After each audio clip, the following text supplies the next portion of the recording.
भारती कक्षा 6 के पाठ 6 के प्रश्नोत्तर हल करेंगे। पाठ का नाम है विजय गान। चलिए बच्चों इसके प्रश्नोत्तर देखते हैं। इसमें बच्चों पहला प्रश्न दिया है, सही विकल्प चुनकर लिखिए। इसमें का नंबर का प्रश्न है, फत में बिरस रही हैं। इसका सही ऑप्शन है दूसरा बाधाएं।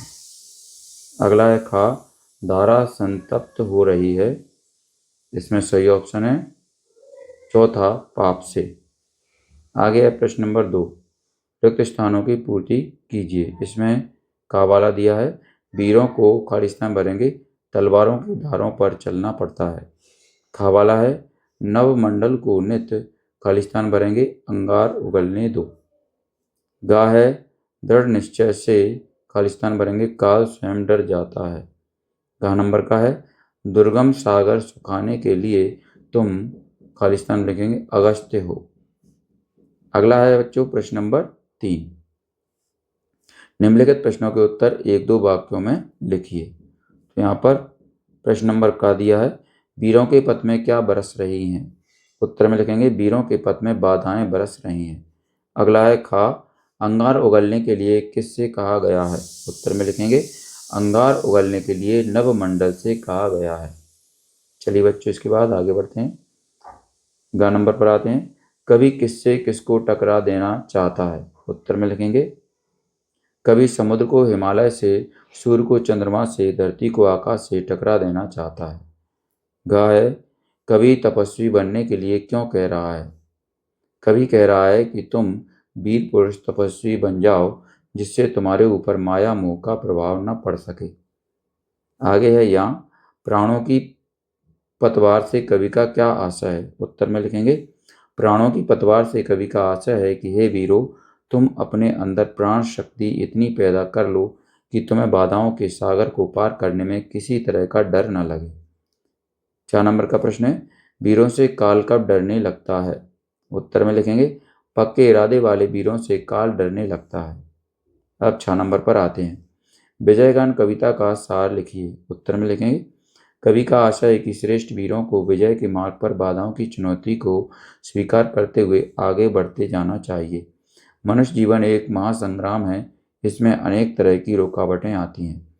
जीवन की इन रुकावटों पर जीत पाने के लिए साहसपूर्वक सावधानी से आगे ही आगे बढ़ते जाना चाहिए। तलवार की धार पर चलने के समान दुर्गम जीवन पथ पर चलने के लिए त्याग, तपस्या और पक्के संकल्प की जरूरत होती है।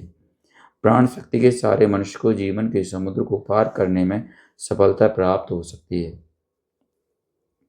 प्रश्न नंबर 4 है, निम्नलिखित पद्यांशों का भाव स्पष्ट कीजिए। इसमें का नंबर का है, बरस रही बाधाएं पथ में उमड़ उमड़ कर धारों से, बीच सिंधु के पार उतरते प्राणों की पतवारों से। ये खाए चूने पाए मुंह न तुमको, बनो तपस्वी लो हृदय काल स्वयं डर जाए, देख कर द्रुप से भी द्रुपतर निश्चय। तो बच्चों यहाँ पर इनका हमें क्या करना है, भाव अर्थ इनका स्पष्ट करना है, यानी कि अर्थ करना है। तो चलिए ये तो आप अपने कक्षा अध्यापक से या आपके जो हिंदी पढ़ाने वाले शिक्षक हैं उनसे आप मदद ले सकते हैं इसके लिए। चलिए आगे बढ़ते हैं। आगे है भाषा की बात। इसमें प्रश्न नंबर 1 दिया है, निम्नलिखित शब्दों का शुद्ध उच्चारण कीजिए। यहाँ पर शब्द दिए हैं प्राण, संतप्त, ध्रुव, अगस्त्य। चलिए उत्तर लिखते हैं।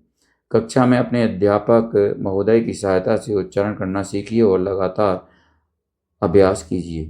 प्रश्न नंबर 2 दिया है, निम्नलिखित शब्दों की सही वर्तनी लिखिए।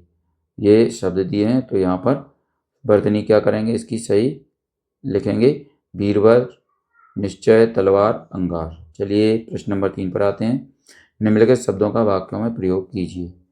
ये शब्द दिए हैं, इनका वाक्यों में प्रयोग करना है। उत्तर में लिखेंगे हिमालय, हिमाचल, जाड़े के दिनों में हिमाचल बर्फ से ढक जाती है।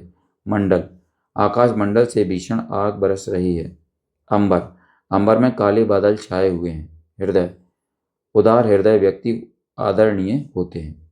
चलिए अब है प्रश्न नंबर 4, कविता की पहली पंक्ति में समल समल का उपयोग हुआ है, ऐसे अन्य पदों को छांटिए जिनमें एक ही शब्द का 2 बार प्रयोग हुआ हो। उत्तर में लिखेंगे समल समल, उमड़ उमड़, घुमड़ घुमड़। अगला है प्रश्न नंबर 5, इस कविता की जिन पंक्तियों में वर्णों की आवृत्ति हुई है उन्हें छांट कर लिखिए। उत्तर, अवनी अंबर में अ वर्ण की, पाप ताप में प वर्ण की, ध्रुव से ध्रुवतर में ध्रुव एवं व वर्ण की। चलिए बच्चों, अगला है प्रश्न नंबर 6। निम्नलिखित प्रश्नों में उचित उपसर्ग व प्रत्यय लगाकर नए शब्द बनाइए। ज्ञान और सफल। उत्तर लिखेंगे अज्ञानता और असफलता। अगला है प्रश्न नंबर 7। पर्यायवाची शब्द लिखिए। तो यहाँ पर सूर्य, चंद्रमा, सिंधु, अग्नि, अंबर, इनके पर्यायवाची शब्द लिखना है।